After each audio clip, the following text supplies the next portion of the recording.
Gente, a arbitragem do Campeonato Pernambucano é horrível, é vergonha de horrível. Como é que um lance daquele acontece? A bola bate no jogador, obviamente o jogador sobe a bola e cabeceia. E aí o juiz dá pênalti a favor do esporte. Isso não existe. Não é porque é a favor do esporte que eu vou ignorar esse fato. Claro que não. Ainda bem que o quarto árbitro interferiu e aí houve a justiça na partida, né? Porque aquilo todo mundo viu que aquilo não foi pênalti, né? E o árbitro estava na frente do lance. Isso que é o mais impressionante. Mas enfim, esse vídeo vai ser dividido em duas partes. Essa parte do vídeo que eu estou gravando foi gravada assim que o primeiro tempo acabou. O primeiro tempo acabou de acabar e eu estou passando aqui minha opinião. Depois o vídeo vai voltar com a segunda parte do vídeo depois do segundo tempo, com uma análise mais geral da partida. Enfim, gente.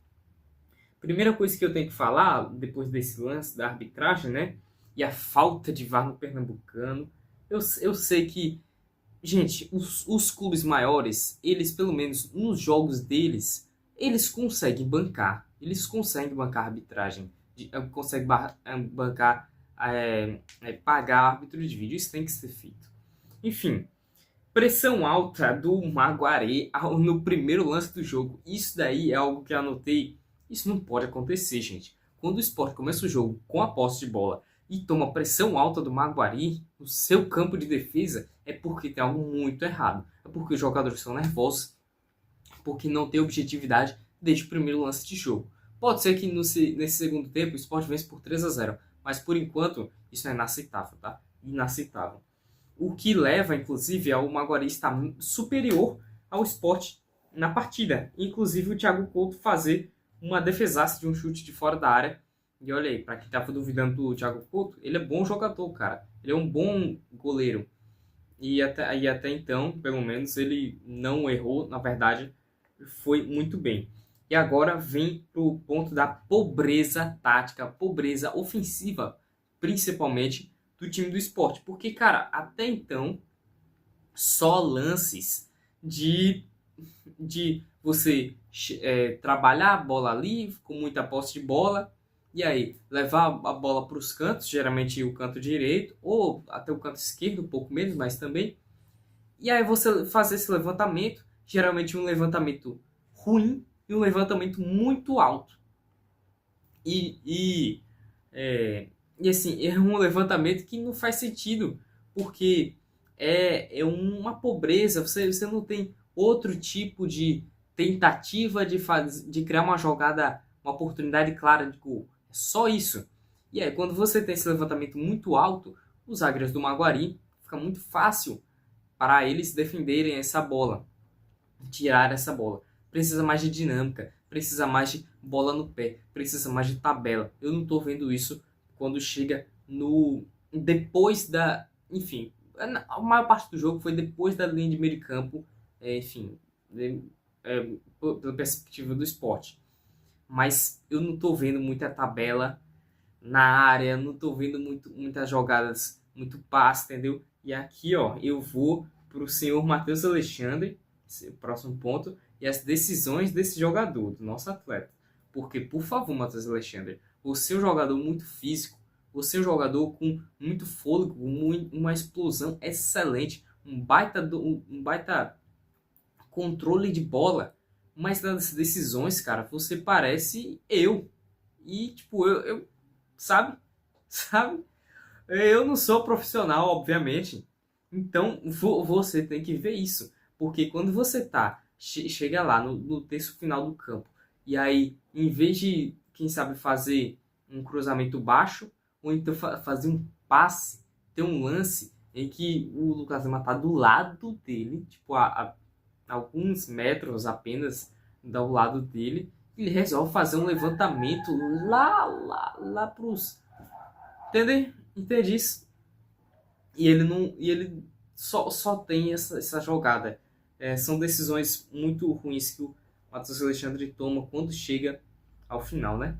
E aí, sobre a própria escalação do nosso queridíssimo Pepa, faz a gente pensar que esse daí é um time que não tem uma definição tática, não é um time que tem uma definição de como joga. Eu ainda não sei como é o estilo de jogo desse esporte, como esse time do esporte joga. Porque cada jogo é uma escalação muito diferente da outra. Hoje a gente entrou com apenas um ponta, novamente, que foi o Christian Barleta. E, pasmem, o Fabrício Domingues, a escalação, Thiago Couto no gol, né? Kaique França aparentemente está retratando um desconforto muscular. Matheus Alexandre na direita, como falei, Chico e Antônio Carlos. Na esquerda, Igor Cariús, que já saiu para a entrada do Dalbert, que nenhum dos dois se comprometeu até agora. Espero que não tenha acontecido nada demais com o Cariús também. Aí agora para o meio. Fabrício Domingues, Johan, Lucas Lima, Christian Ortiz, 4 meias. Sendo claro, o Lucas Lima agindo mais aberto pela direita, mas indo para o meio também de vez em quando, de certa forma que às vezes você tinha esses 4 meias no corredor central e só o Matheus Alexandre na ponta direita. E aí o Matheus Alexandre ele é bom na recomposição, ele consegue correr de volta muito rapidamente, mas isso não pode acontecer, gente. Não pode acontecer mesmo. Não pode dar esse buraco aí. E o Christian Barleta só de ponta ali na esquerda. O Gonçalo Paciência, tem até um lance que o Gonçalo Paciência ele faz uma finalização sem querer. Tem mais o que de finalização do esporte. É muito aquilo de, né, eu falei, cruzamento, e aí o que acontece? A bola fica pingando, até que a bola sobra em alguém do esporte que está fora da área, e aí ele mete um bombaço, e aí é o Christian Ortiz mandando para fora, é o Matheus Alexandre mandando para fora, é o Johan mandando para fora. Enfim, eu não aguento mais isso, tá? Enfim, eu não quero muito falar sobre... enfim, eu não quero falar muito sobre desempenho individual ainda. Vamos deixar para a próxima parte do vídeo, tá? Meu patrão, que diferença. O jogo sai daquela morosidade, da burrice tática, da falta de criatividade e vai para o total oposto. Vai para um atropelo do esporte em cima da equipe do Maguari, tá certo? O jogo já finalizou, acabou de finalizar. E isso começa, essa virada de chave começa com o quê? Com as alterações. Sai Fabrício Domingues, que fazia um jogo insuficiente pelo meio de campo, insuficiente taticamente para o que o Sport pedia. Entra Leno Lobato, que vem fazendo um bom campeonato pernambucano até então. Entra ao mesmo tempo também o Carlos Alberto no lugar do Christian Barleta. Alteração que eu até nem concordei, porque para mim o Barleta fazia um bom primeiro tempo, sim. Dos poucos, era aquele que mais estava desempenhando um bom papel. Mas aí o Carlos Alberto entra, e só nessas duas alterações você tem o Lucas Lima deslocado para o meio, e aí você tem o Lobato na ponta direita, Carlos Alberto na ponta esquerda. Mas o Daniel Lobato com muita liberdade para navegar pelo terço final, do jeito que ele queria. E aí você tem uma total diferença naquilo que estava acontecendo, viu? Diferença absoluta mesmo. Leno Lobato faz o primeiro gol com pouquíssimos minutos aí no segundo tempo. Um golaço, inclusive. E aí é isso. Só dá esporte. E aí, então você tem o gol de Carlos Alberto. O gol que ele rouba a bola lá na linha de defesa. Toca pro Lucas... Não foi pro Lucas Lima, foi pro outro jogador. Ele sai correndo disparada. Esse jogador toca pro Lucas Lima. E que toca pro Carlos Alberto, que bate muito bem no gol. Foram 2 golaços, tá? E aí isso foi os 66 minutos. Aos 62, já tinha entrado o Pablo no lugar do Gonçalo Paciência. E de fato foi a última alteração no jogo. O Adriel estava para entrar, mas acabou não entrando aqui. E aí sai Gonçalo Paciência, entra Pablo. E que estreia de Pablo, viu? Eu acabei nem fazendo o vídeo de análise do jogador, mas eu ia falar que assim, não vem de boas temporadas, mas que ele tem qualidade. E que se ele jogar o que ele sabe, ele pode sim ajudar na Série A, inclusive sendo um tanto quanto melhor que o Gustavo Coutinho. E ele mostrou isso. ele mostrou fazendo uma comparação do Pablo com o Gonçalo Paciência e com o Gustavo Coutinho.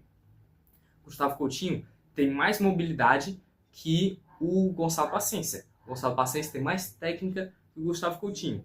O Pablo tem a técnica que o Coutinho falta e tem a mobilidade e o fator pivô, esse desempenho de pivô que falta no Paciência. Não que o Pablo seja um supra-sumo e, meu Deus, ele vai ser um baita centroavante, vai ser o artilheiro da Série A porque ele meteu 2 gols no Maguari. Calma, minha gente. O Sport estava jogando muito mal, faz as alterações, começa a jogar muito bem.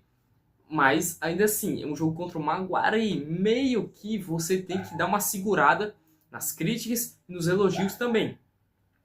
E aí, enfim, o Pablo fazendo essa função de pivô, de falso 9, muito bem. Depois você ainda tem outro gol do Lenny Lobato e outro gol do Pablo, tá? Jogo passando por muitos passes, jogo passando por muito dessa jogada. Na verdade, foram algumas jogadas diferentes, mas trabalhando muito tanto as pontas quanto o Lucas Lima ali no meio.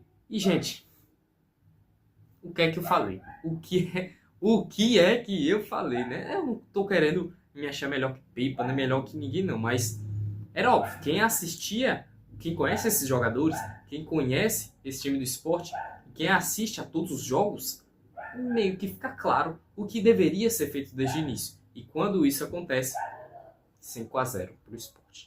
É isso, minha gente. Deixa o gostei, inscreva-se no canal, compartilhe o vídeo com seus amigos, ative o sininho de notificações para sempre receber vídeos do maior do Nordeste, não da ilha. E é isso daí.